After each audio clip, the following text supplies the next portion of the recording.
Coucou les coquerets, alors je suis à mon jour 76 du défi des 100 jours et je suis toujours en hibernation, voilà, enfin oui, non, je fais quand même beaucoup de trucs, hein, mine de rien, je me rends pas compte, mais par exemple j'ai repris à fond la création avec le tricot et le crochet. Là j'avance quand même pas mal, j'ai fait 3 carrés au crochet, là j'ai fait la moitié déjà d'un pull pour ma plus petite puce. Donc ça avance quand même pas mal, donc je suis contente. Qu'est-ce que je fais d'autre du coup? J'ai plein d'idées qui me viennent en tête, donc je note plein de trucs dans mon carnet.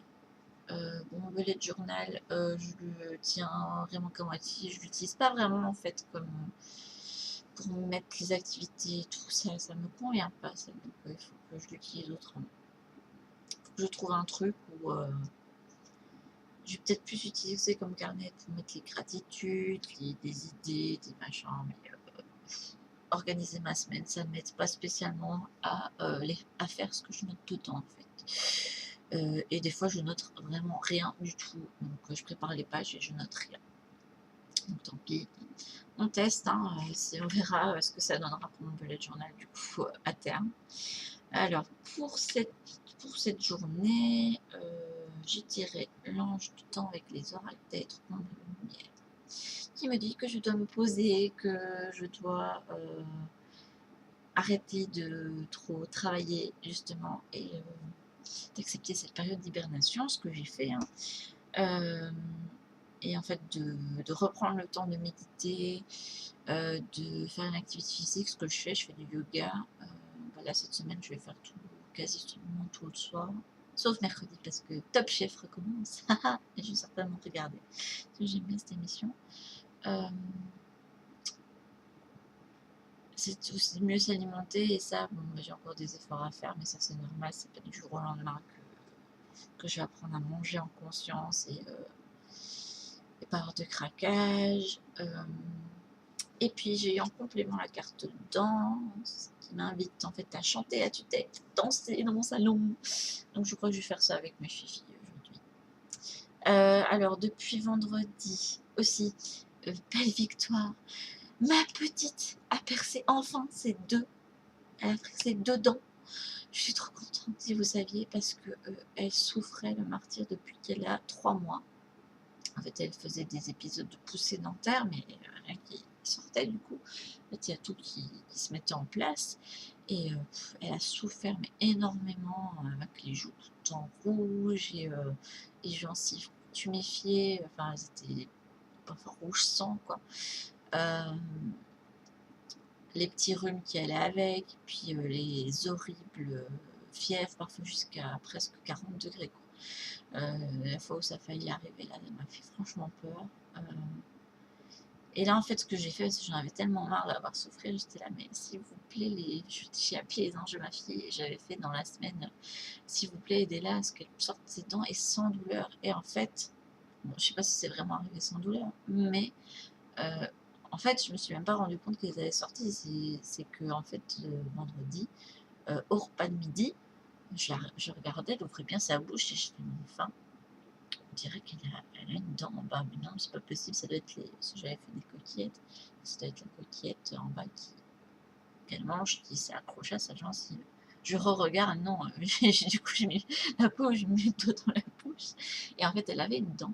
Et en fait, celle à côté a juste suivi dans la journée. Et en fait, j'ai même pas entendu pleurer ni rien.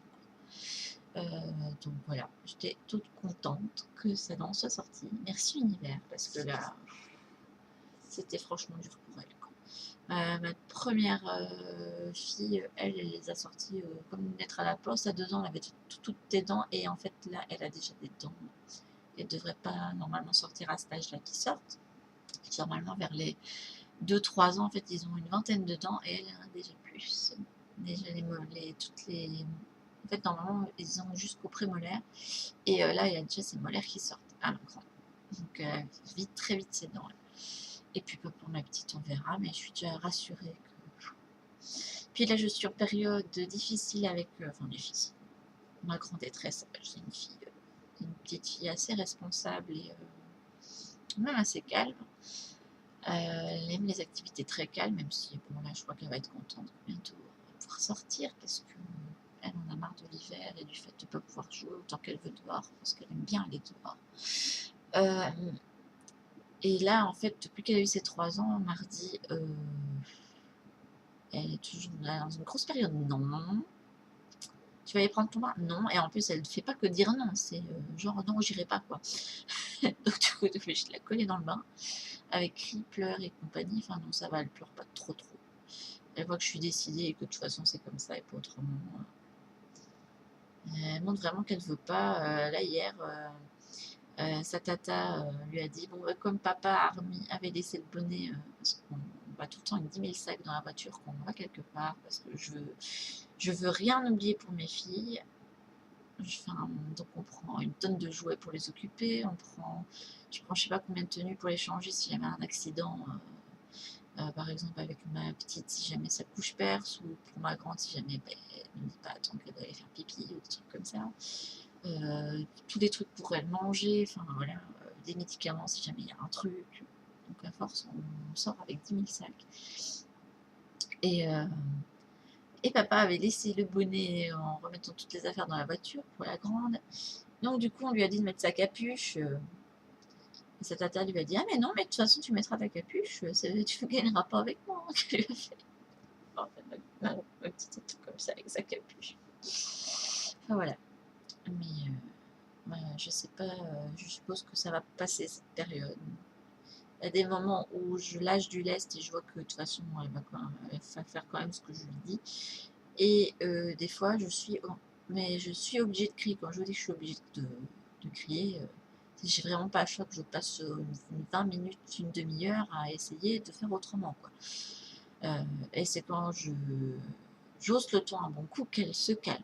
Donc, je ne sais pas si elle a besoin que j'affirme aussi mon autorité vis-à-vis d'elle, je sais pas.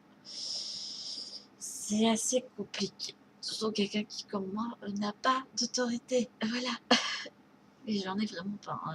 Dans l'enseignement, d'ailleurs, ça me posait de gros soucis avec mes classes. Qu'est-ce que j'ai à dire d'autre, du coup? Ah oui, je fais beaucoup de rêves très intenses. Et là, je vais me remettre à l'écriture, mais via un truc que je fais. En fait, j'avais commencé le seul jeu au fait auquel je joue, c'est les Sims. Et du coup, j'avais une histoire en pause et je vais la continuer, mais en lien avec celle que j'ai en tête, où ça parle de sorcellerie et tout.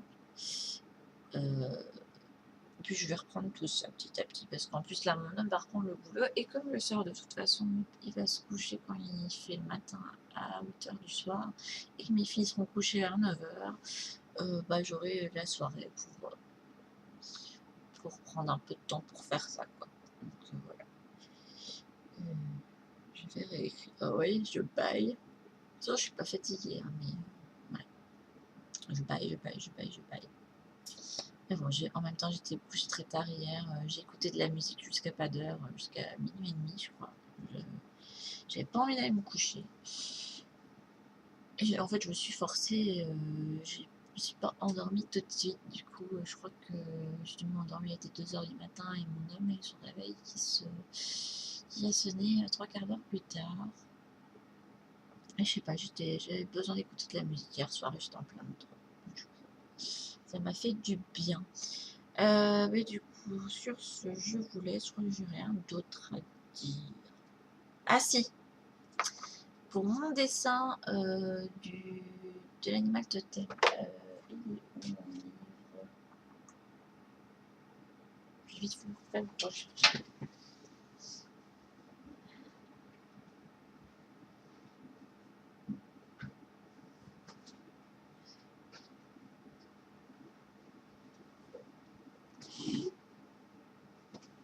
En fait, si, j'ai encore d'autres choses à dire. Ça me revient.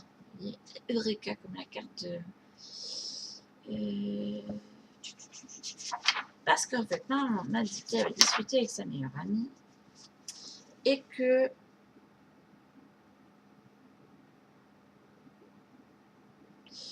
enfin, moi je vois pas ça du tout, hein.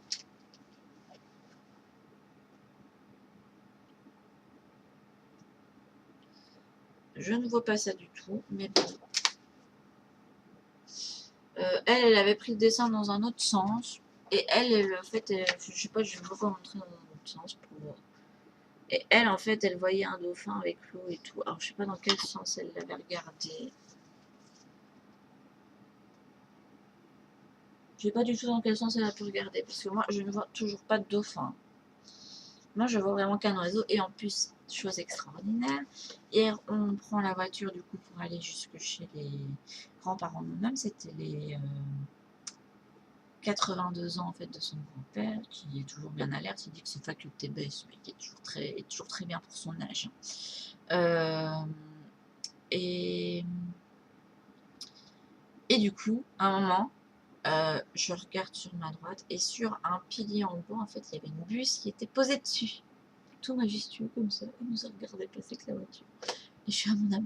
Mais t'as vu l'oiseau là? Quel oiseau il me fait. Mais oui, donc du coup j'ai vu une buse et je lui dis mais en fait c'est lui qui m'a dit non parce que moi je lui fais bah ça ressemble à une espèce de faucon pèlerin.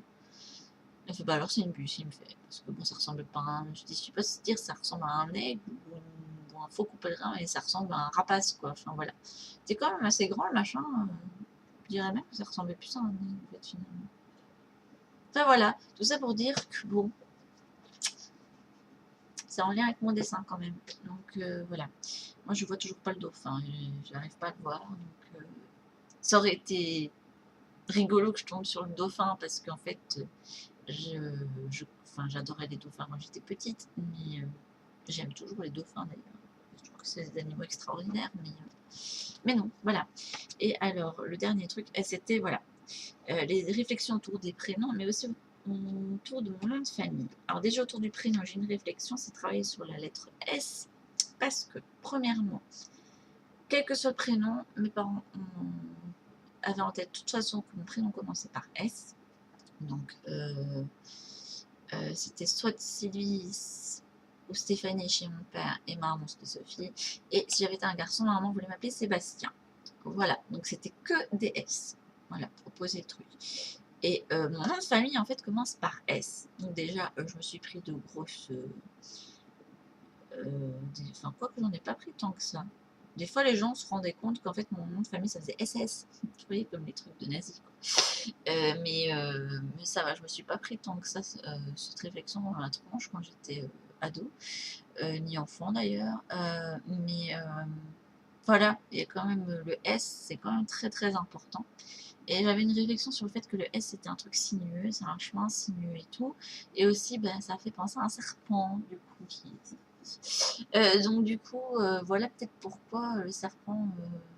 Il doit y avoir un truc à travailler avec le serpent aussi, parce que le serpent, j'ai une super phobie qui vient de je ne sais où. D'ailleurs, depuis que je suis gamine, j'arrête pas de dire que j'ai été Cléopâtre qui s'est suicidée en se faisant mordre par le serpent, que c'est pour ça qu'en fait j'ai une peur affreuse des serpents. Enfin, c'est juste private joke, hein, ça, je suis pas sérieuse, hein, je ne pense pas, hein, mais voilà, donc le S a une grosse importance. Et alors pour mon nom de famille, je mettais en lien en fait avec mon... Je sais pas exactement ce qu'il veut dire, scrutonnaire, hein, mais j'avais fait des recherches pour voir d'où ça pouvait venir en origine, et j'avais vu que dans le latin, scuta, scutum, ça voulait dire bouclier. Et si on, ici ça venait vraiment de là, ça ferait bouclier de sagesse. C'est pas mal, moi je trouve, comme truc. Donc voilà, je sais pas exactement d'où il vient. En plus, on n'arrête pas de me demander si je suis de la même famille qu'un poète qui s'appelle Louis Flutner, qui était un poète belge d'ailleurs, je crois aussi. Et en fait, je n'en sais rien du tout, parce que dans la famille de mon papa, à part ses frères et sœurs, j'ai rien connu d'autre. Donc je peux pas trop savoir si on est de la même famille ou pas. Et je n'irai pas lui demander, même si je reprenais contact, parce que comme il avait tendance à mentir vachement, il serait capable de me dire ah oui, on est de la même famille, alors qu'en fait, non. Donc, je ne sais pas du tout, mais ce serait rigolo. Au moins, ça expliquerait pourquoi j'ai ce don de l'écriture depuis que je suis gamine. Enfin voilà. Je crois que c'était les dernières réflexions que j'avais. Ouais, je crois que c'est tout, ça fait 15 minutes, donc je vais vous laisser là-dessus. Donc je vous fais de gros bisous, et je vous dis à demain. Si j'ai un truc à vous dire, c'est pas... je crois que je me donnerai le droit de pas faire de vidéo. Voilà, bisous bisous.